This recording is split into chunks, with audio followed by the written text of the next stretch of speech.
Ôi param cha mô dung tu hoi đốt cần phê là tập tục trong thi phun dài lâu in phê than ri cầu si cần ngày lâu mi chung in hoi đốt ôi pani cần hello cần ngày mi giàu in ôi pani chuna cần dây rất là vơi rồi bỏ đâm câu ra ôi pa đi ăn phép mi na rất phê bần mô mù lấy na kinh phép lấy à lung lom na chu a pa chuyện biết chăng ni a cần ti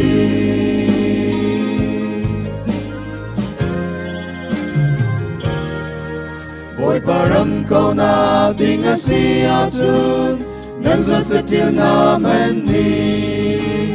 nun na pek dòng cân ngâm câu tia ân ti na suy lệ một na ngay cho lon na dòng ni na quang chung in ôi param cha a cân mang về ô tin an na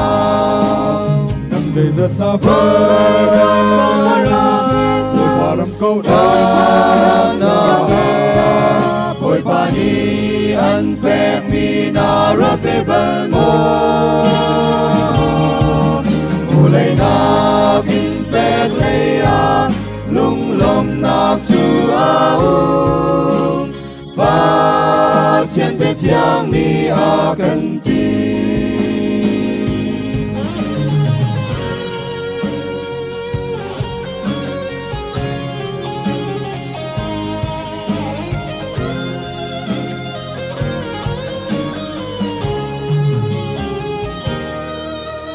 Bakat ni chun siang ain mi kha achen ai arum chi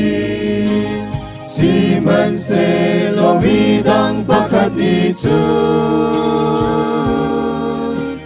tin si chi na cha sung na le giang ni giang pha na lo ina pan chan ve to dây rất là vơi rồi param câu na ôi pani ăn phép mi na rất về bần mô mù lấy na kinh phép lấy à lung lom na chu a và trên biết chăng ni a cần ti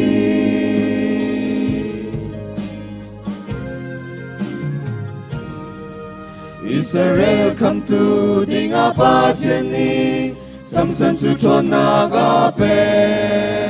si se boy pa du ding in among lo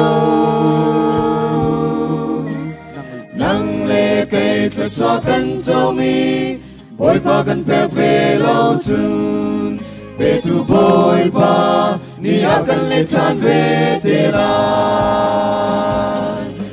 dây rất là vơi rồi param câu ôi pani ăn phép mi na rất về bần mô mù lấy na kinh phép lấy à lung lom na chu a và trên biết chăng ni a cần ti